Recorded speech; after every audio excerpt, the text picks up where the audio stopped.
السلام علیکم. محمد عزیز صدیق اپنے پروگرام میس ویوز کے ساتھ حاضر خدمت ہے. لندن تقریباً میرا ٹور کمپلیٹ ہو گیا اور انشاءاللہ اپنا کل وطن واپسی کی روانگی ہوگی، اور آپ تک ساری چیزیں میں رکھتا رہوں گا اور بتاتا بھی رہوں گا کہ کیسے حالات تبدیل ہو رہے ہیں، کی طرف جا رہے ہیں، اور کیسے سازشیں ہو رہی ہیں، کیسے ڈیوائڈ اینڈ رول کا پرنسپل کا اطلاق ہو رہا ہے. حفیظ اللہ نیازی صاحب نے جو باتیں کی ہیں اس کو اپنے ایک ڈیفرنٹ اینگل سے میں اس کا جواب دوں گا.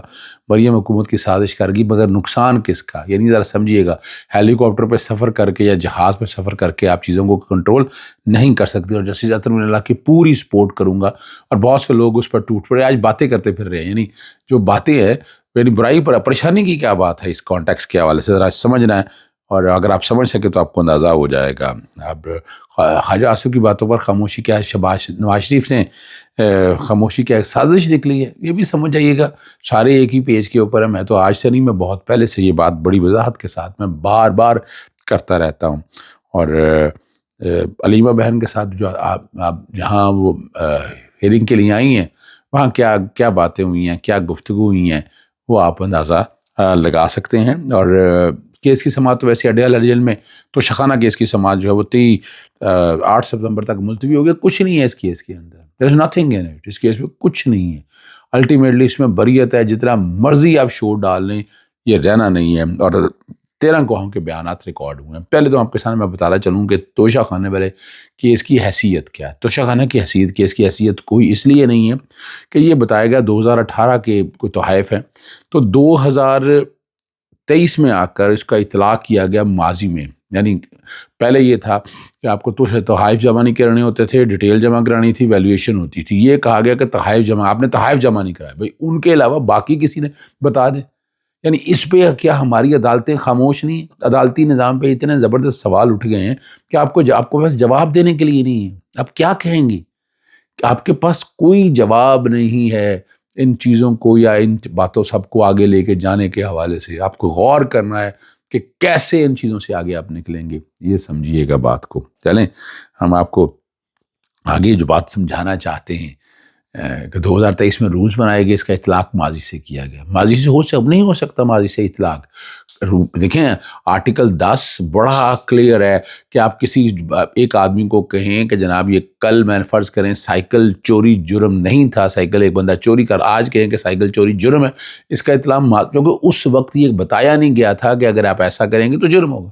تو اس وقت یہ بتایا نہیں گیا تھا. تو اس ایک تو اچھی بات ہے کہ کم از کم آپ ہیئرنگ ہوئی، ہیئرنگ میں چلیں، عمران خان صاحب سے ملاقات ہو جاتی ہے، چیزیں آگے طرف چل جاتی ہیں. وہاں طیب بلوچ ہمارے دوست ہیں، صحافی ہیں، وہ جس طرح کی گفتگو کرتے ہیں، یعنی مصطفیٰ نواز کھوکھر کے حوالے سے دیکھا، یعنی ایک صحافی کی بیٹ ہوتی ہے کہ اسے ہر جگہ تو نہیں پہنچنا ہوتا کہ فلاں ایریا میں جانا ہے، فلاں ایریا میں کرنا ہے. میں ان چیزوں کی طرف نہیں پڑھنا چاہتا، لیکن وہ کنٹروورسی اسٹیج کے اوپر اچھا نہیں لگتا کریٹ کرنے کا، آپس میں لڑائی کرنے کے حوالے سے.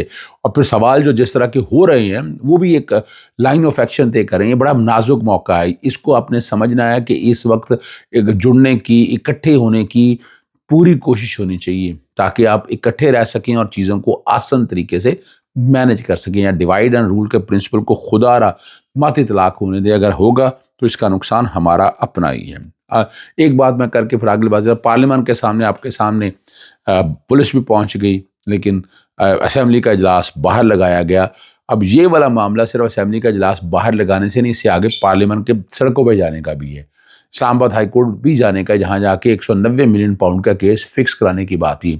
یہاں یہ ساری گفتگو ٹھیک ہے، بہتر ہے، اچھی ہے کہ آپ یہاں آ کر آپ کم از کم پارلیمان کا، اس پارلیمان میں بیٹھنے کا فائدہ کیا کہ اس میں بڑا کہا جاتا ہے کہ جناب اپوزیشن آئے انگیج کرے. بھئی کیا انگیج کرے؟ ابھی پچھلے 3.5 سالوں میں آپ بتا دیں کہ اپوزیشن کی کون سی باتیں مانیں گی. یہ پاکستان تحریک انصاف کو عمران خان سے ملنے تک نہیں دے گیا، جیل میں دکھتے ہوئی مشکلیں، پریشانی ہیں. اب ان سب کا احاطہ کریں تو آپ کو سمجھ آتی ہے کہ کیا ہو رہا ہے اس ملک کے اندر اور کس طرح چیزیں جا رہی ہیں. میں اس کو نیگیٹیوٹی نہیں دیکھ رہا، لیکن میں بڑے دھیان سے دیکھ رہا ہوں. ایگریسو موڈ میں آنا پڑے گا پاکستان تحریک انصاف کو. سڑکوں پہ نکلے کے حوالے سے، عدالتوں کے حوالے سے کھل کے سٹینڈ، اور اسٹیج کے اوپر جسٹس اطہر من اللہ کو سپورٹ کرنا بہت ضروری ہے. بھئی انہوں نے باتیں جو کہی ہیں، باتیں تو سچ ہیں نا جی. اس نظام کے تحت اگر اس وقت نہیں تھی، آج کہہ دی ہیں تو یہ نہیں کہا کہ ریٹائر ہونے کے بعد، یعنی باقی تو ہم یہی دیکھتے رہے ہیں نا کہ ایک بندہ ریٹائر ہوتا ہے اور اس کے بعد گفتگو کرتا ہے. کم از کم جسٹس اطہر ملنا نے بحیثیت جج وہ جو باتیں کی ہے، جو حلف اٹھایا ہے، اس حلف کے مطابق انہوں نے بہت زبردست باتیں کی. اور میں ان باتوں کو دہرانا نہیں چاہتا، لیکن ٹرولنگ جو مرضی کریں، جس طرح مرضی لے کے جائیں. ہمارے بھی کوئی دوست ایسے ہیں جو ذکر کرتے ہیں کہ اس وقت کچھ نہیں کیا، بھئی مان لیا اس وقت کچھ نہیں کیا، لیکن اس وقت میں بتا دوں کہ ججوں سے بہت بہتر تھے. مجھے بھی یہ اعتراضات بہت زیادہ تھے، لیکن میں یہ کہوں کہ جسٹس اطہر ملنا صاحب نے کچھ نہیں کیا تو یہ میں ماننے کے لیے تیار نہیں ہوں. مجھے تو اچھی طرح یعنی کئی معاملات میں حوالے سے، اب آن لائن رولز دیکھیں، آن لائن رول جو پیکا کے تحت آج پیکا کا سخت قانون بنا ہے، اس وقت جسٹس اطہر ملنا نے روکا تھا. ٹھیک ہے، باقی چیزوں میں آپ کو بہت سے اعتراض ہوگا، لیکن جسٹس اطہر ملنا نے جو باتیں کہی ہیں، ہمارے پاس جواب اس کا نہیں ہے. ہم جواب بھی ہے پر ہم جواب نہیں دینا چاہتے. اس کی بجائے ہم الجھا رہے ہیں چیزوں کو، ہم الجھا کے چیزوں کو اس طرف لے کے جانا چاہتے ہیں، اس سے بڑھنا چاہیے. اب میں آتا ہوں آخری جو ڈیوائڈ اینڈ رول کے پرنسپل کے تحت. حفیظ اللہ نیازی نے کہا کہ مارچ 2023 میں عمران خان نے مراد سعید کو ممکنہ جانشین بنایا تو مقصد مراد سعید کو آگے لانا نہیں تھا، بلکہ شاہ محمود قریشی کو معزول کرنا تھا. علیمہ خان کو 2 سال میں جتنی میڈیا کوریج اور پروجیکشن ملی ہے، اس کا منطقی نتیجہ کہ قیادت منتقل ہو چکی ہے. علیمہ خان کے حقوق کی جانشانی اور سیاست کو مستحکم ہو چکی ہے. دونوں بیٹوں کی گرفتاری پر پی ٹی آئی سوشل میڈیا نے آسمان سر پر اٹھا لیا. کس گرفتاری پر ایسی میڈیا کوریج دیکھنے میں نہیں آئی. اب یہ باتیں ہو رہی ہیں، میں صرف بتانا یہ چاہتا ہوں، علیمہ خان نے مجال ہے 2 سال میں حسان نیازی کا نام لیا. اب جب بیٹوں کی گرفتاری ہوئی تو حسان کا نام ساتھ لینا پڑا. مجھے ادارہ کے ایک سینئر افسر نے علیمہ خان کی عمران خان کی گفتگو بتانے کی کوشش کی، جس میں وہ عمران خان کو بتا رہی ہیں کہ حسان نیازی کو پی ایم ایل این نے بذریعہ حفیظ اللہ نیازی پلانٹ کر رکھا ہے. حسان خان کو جب 10 سال کی سزا ہوئی تو ایک کزن کو میرے جاننے والوں کے سامنے کہنا کہ والد 10 سال سے سزا دلا کر اپنے بیٹے کو امیج بلڈنگ کروا رہا ہے. اب یہ دیکھیں وہ باتیں وہی ہو گئی ہیں. حفیظ اللہ نیازی آج بھی مسلم لیگ نون سے نہیں نکل سکے. دوستی ہے ہماری، بڑا پیار اور تعلق ہے، لیکن یہ سٹیج نہیں ہے، نہ یہ ٹائم ہے آپس میں ڈیوائیڈ کرنے کے حوالے سے. تکلیفیں دکھتے ہیں، بالکل قوم کھڑی ہے، باقی لوگ کھڑے ہیں، لیکن یہ اب اس سٹیج کے اوپر اگر یہ بات کیا جائے تو بات کو مناسب نہیں ہے. یعنی اس کو اس رنگ سے نہیں لینا. آواز تو حفیظ اللہ نیازی حسان نیازی کے لیے بھی اٹھائی گئی ہے، ان بچوں کے لیے بھی اٹھائی گئی ہے. لوگ تو پھر بہت سے سوال کرتے ہیں، کئی لوگ تو سوال کرتے ہیں کہ ان کی ضمانتیں پہلے کیسی ہو گئی، جس میں شاہ محمود قریشی نے، اور اس کی وجہ یہ ہے کہ چونکہ وہ 9 مئی کے حوالے سے جتنا بھی پرنسپل ہو کے ضمانتیں سب کی ہو گئی تھیں، وہ لا آف کنسسٹنسی سامنے آ چکا تھا. لیکن لوگ تو سوال اٹھا رہے ہیں زبانیں ان کی بند کیسے کریں. میں تو نہیں بند کر سکتا، اگر آپ بند کر سکتے ہیں تو آپ بہتر سمجھتے ہیں، آپ جواب مناسب دے سکتے ہیں، اور مناسب جواب آپ دیجیے گا تاکہ آپ ان باتوں کو آ جائیں. شاید نون لیگ اپنی وفاداریاں سے پریشان ہو چکی ہے. شاید کا کان عباسی، نفتہ اسماعیل، مصطفیٰ نواز کھوکر اور دیگر کئی لیگی صحافی اب ان سے سوالات پوچھ رہے ہیں جو کبھی ان کے لفافے ہوا کرتے تھے، یہ بات نون لیگ کو بھی سمجھ آ رہی ہے یا سمجھنا نہیں چاہ رہے کہ سارا نظام جنہوں نے پاکستان تحریک انصاف کے خلاف کھڑا کیا ان کے گلے پڑنے والا ہے.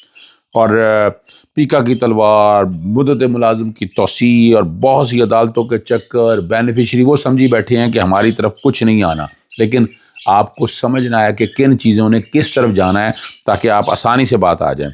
اور کئی باتوں کو اگر سامنے رکھ کر دیکھیں تو نجم سیٹھی بھی کئی باتوں کا اقرار کر چکے ہیں.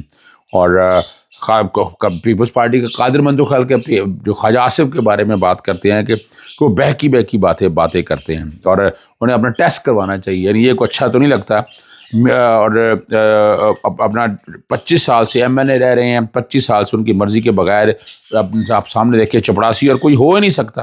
اور 90% باتیں جو ساری پڑ گئی ہیں، جوتے پڑ رہے ہیں. حنیف عباسی چیزوں کو ادھر سے ادھر ڈائیورٹ کرنے کی کوشش کرتی ہیں، لیکن میں نہیں سمجھتا کہ وہ چیزیں ڈائیورٹ ہو سکیں گی اور چیزیں اس قیمت کی طرف جا سکیں گی. لیکن نظر یہی آ رہا ہے کہ یہاں دراڑے بھی ہیں، مسائل بھی ہیں، مشکلیں بھی ہیں، پریشانی بھی ہیں، اور ان سب کو فیس کرنا پڑے گا. کسان کو آپ کو پتہ ہے حکومت پھر برباد کر دیا، اب سیلاب کی آزمائش آ گئی ہے اور کسان کے ساتھ عوام بھی مافیا کہتے چڑھ گئی ہے. اگر آپ کو یاد ہوگا جو مسائل ہے، گندم سستی خریدی کی تقریباً 17 سے 2000 روپے، اب وہی 3800 سے 4200 روپے بک رہی ہے. کہاں ہے حکومت؟